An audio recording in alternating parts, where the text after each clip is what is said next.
And welcome back on the air. This is the Snake, Cordell Patrick on KTSW with Parker Ray. It's his radio show, but I've taken over for just a couple of minutes. I want to welcome to the VIP hotline. It's the man, my main man, right down the road, a living legend, Mr. George Iceman Gervin. George, what's going on? What's up, Cordell? My man. So you back at it, huh? I'm back. Man, I'm trying to get back in the saddle, George. I'm trying to get back in the saddle to do my thing. You know how I do it. Well, good for you, man. You was pretty good when you was doing it, man. So hope you get back in. I appreciate it, George. Let's talk a little basketball, I guess. And the first basketball question I want to ask you is, how's your golf game? Golf game ain't bad at all, man. I'm hitting it good. I'm hitting it where I can find it, and I'm getting up and down, man. So that relates to shooting a low score. All right. Now, for those out there listening, I graduated, of course, from Texas State University. It was called Southwest Texas State back in the day. And I got my second radio job was in San Antonio for 93 AM. My first assignment was to go out to cover the San Antonio Spurs in 1985. So I go to the game. I was so enamored by this guy they called the Iceman. Hey, George, when I went up to interview for that first time, man, I was shaking in my boots. And you called me young. You called me young fella for like 15 years. I was like, does George even know my name? See, I call all the young guys young fella, man. I mean, that was just a part of me, and really trying to make you comfortable, man, and, just realize I'm just another guy, man. I just had a pretty good job and was pretty good at it. I just want to tell you, George, and I truly appreciate it. Like I said, I've known you since 1985, and, I've called you to do a number of things throughout the years, and, you have always accepted graciously. You've never turned me down, and I just wanted to tell you thanks. Hey, man, it's a pleasure, man. You do good things, Cordell, man. I always respected what you was doing, what you was trying to do. You was pretty good at what you was doing, man. I just hope you get back in the game, man, because I think the game may be missing a young talent like yourself. Ice, my man. Ice, I got Parker Ray, the sports director of this station. He's on the other line. Parker, go ahead, take over. All right, George, how you doing? Don't hate me, but I got to tell you first things off, I'm a Rockets fan, but okay. I have a healthy respect for NBA greats like yourself, and I just wanted to, I guess my first question to ask you was, noticing, I guess I've been thinking about this, how the game used to be back when you play and how the game has gotten now. I feel like it's gotten a lot less physical. The game is more up and down now. I just want to know your thoughts on the players today and what the game used to be like according to what it is now. Well, I think we just seen an evolution of how the game has changed. The game has changed, in the aspect of when I played back in the 70s and the 80s, the game was played from inside out. I think now what we're seeing is the game has really changed and the game is played from outside in. So that part of the game have changed significantly.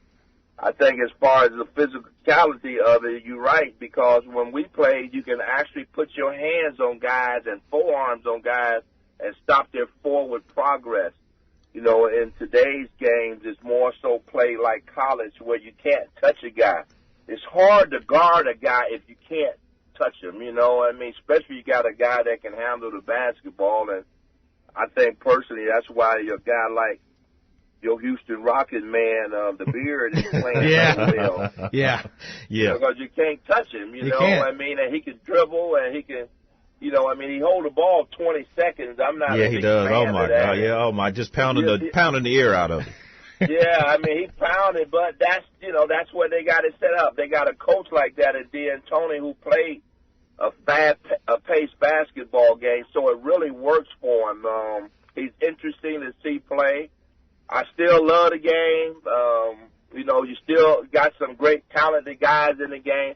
They make so much money, man. I'm so proud. Whoa. Oh, man, I'm just so proud, man, that Hey, George. Hey, George. Like that. Hey, George. They make about, in 8 games, they make what you made in about 1 season. Oh, man, no, they made more than I made in a whole career. But I ain't mad at them. No. You know what I'm saying? The game has grown like that. I tell people all the time, they always say, don't you wish you was born later? I say, why would I wish that? I'm happy. I'm happy with myself. I'm happy with my life. I'm a part of the foundation Right. of where this game is today. I'm proud of that. Right. You know what I mean? I'm proud of that, man. I mean, I'm still relevant after 40 years of playing that game. Isn't that amazing? I'm proud of that. Isn't that amazing? All-Star Weekend. So that's the beauty of it for me. All-Star Weekend, I see you front and center every All-Star Weekend.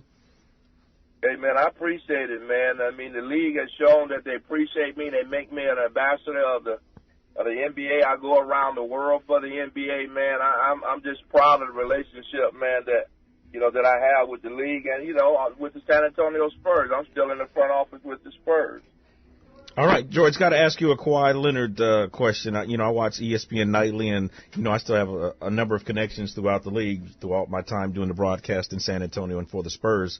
Is he going to play this season? And what's up with his injury? How come they can't diagnose what exactly is wrong with him? Well, I mean, that's a hard question to answer. I mean, and I really don't have an answer. I mean, if we're going to go anywhere, we need him. Yeah, definitely. To me, he is the franchise.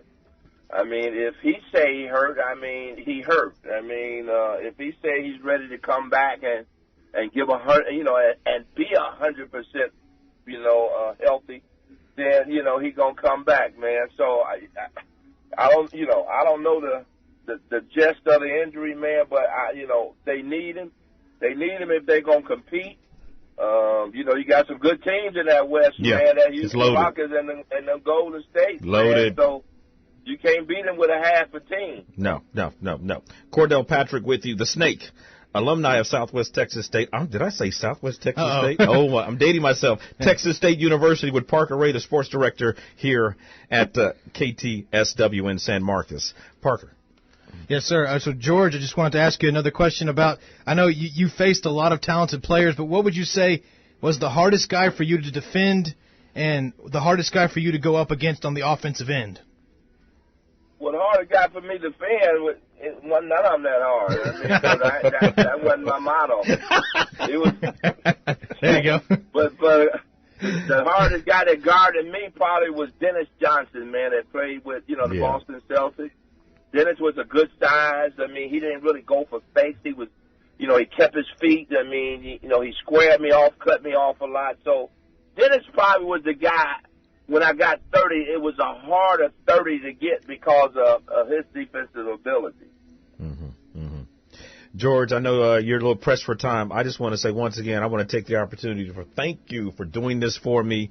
Parker Ray, you got a chance. You're still in college, George. You're still trying to get his degree. Right? Yeah, he's still in college, so this is a chance of a lifetime for a college student, I'm sure. I'm ecstatic just to be here.